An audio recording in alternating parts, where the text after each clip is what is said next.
Hey Cakenistas, it's Marisha, and Easter is finally on its way. I cannot wait.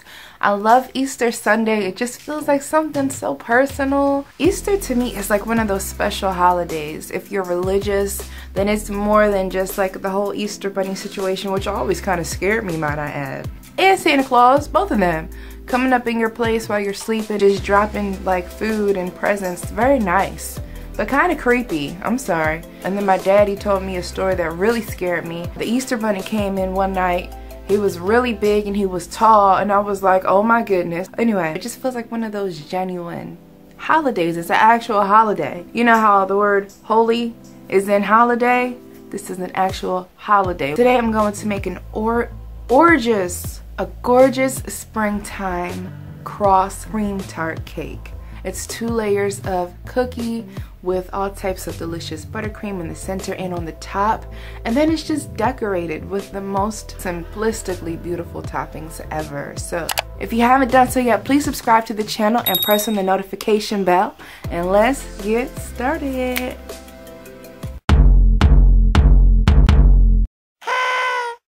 Cakenistas, now first off I'm going to start by making my tart dough. Very simple ingredients, just butter, cold butter, sugar, eggs, flour, almond extract, and vanilla, and some water. Just like we would a shortbread or a pie dough, I'm going to combine my sugar and flour in a large bowl, and then I'm going to cut in large cubes of butter.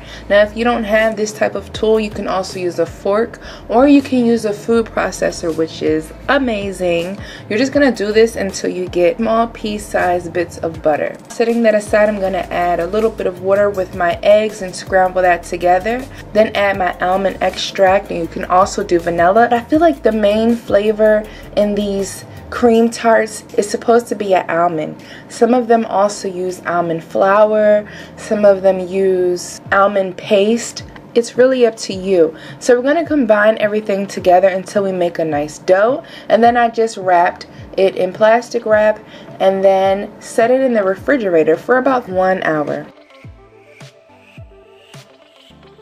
Once my dough is ready, I cut it in half, and I have floured my surface. I'm using a silicone mat because this is a pretty sticky dough, and I'm also flouring my rolling pin as well. I'm going to roll it out, and I hopped on the computer and found a cross template. There are so many different types of crosses that you could use, and I'm going to use it as a template and just cut out my dough. Now you have to make 2 of these, and this makes a pretty medium-sized tart. Nothing too big, but it's not too small.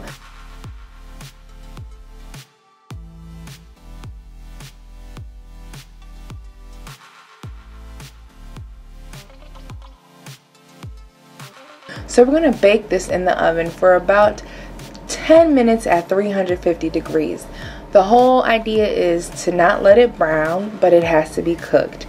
Once it comes out of the oven, I did trim it up a little bit by adding that template back on and just trimming up the sides so that I could get it perfect. And then I've got some cream cheese frosting. You can do whatever kind of frosting that you would like, but I think that cream cheese and almond, or cream cheese and anything, or almond and anything for that matter, pretty much just goes hand in hand. So now as you can see, all I used was a coupler. I didn't use a piping tip. And then you're going to pipe the precise dollops that you see. I went ahead and just made a strip down the center because who's gonna see that? Nobody's gonna see that, right? Then goes my second layer. Once again, pipe the rest of your frosting on top, covering the whole cookie.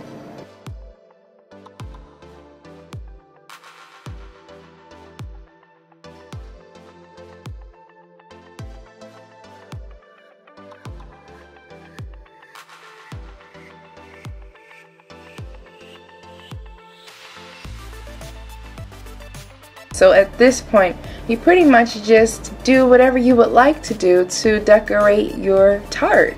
I made some mini donuts in my silicone donut pan. I just had some extra vanilla cake batter.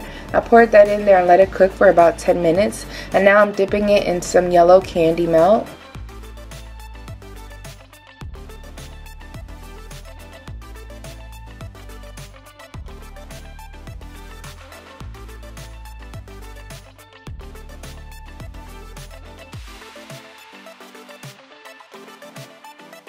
I also have some leftover macarons that I actually made on this channel. I'll leave the link down below in the description. Now, being honest, those are a little bit big and obnoxious for the size of the cream tart versus the size of the macaron. I would have loved to have a smaller macaron, but I had to do it for the cream tart culture. Have you ever cut a blueberry in half and then, oh, dropped it, but but it is so gorgeous on the inside. I love cutting blueberries in half and using that. It just looks so exotic. So I'm also going to do some buttercream flowers because I cannot get my hand on some fresh flowers.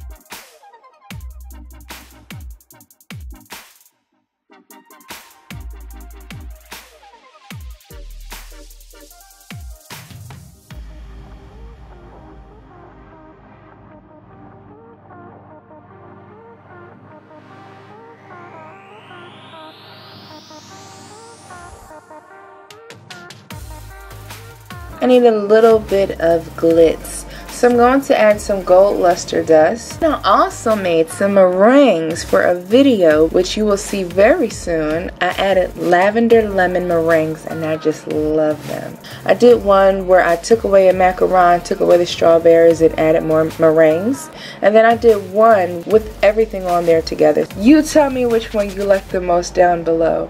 Couture and an Easter cross cream tart. Bye guys.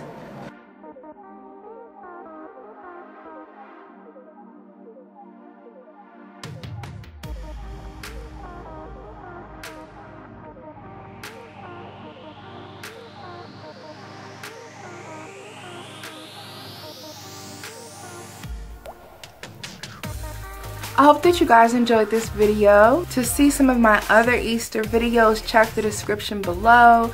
They will all be down there. I've done some fabulous Easter cakes, might I add. You can also click right here. And subscribe to this channel as well as my Ohemgee Foodie channel right here.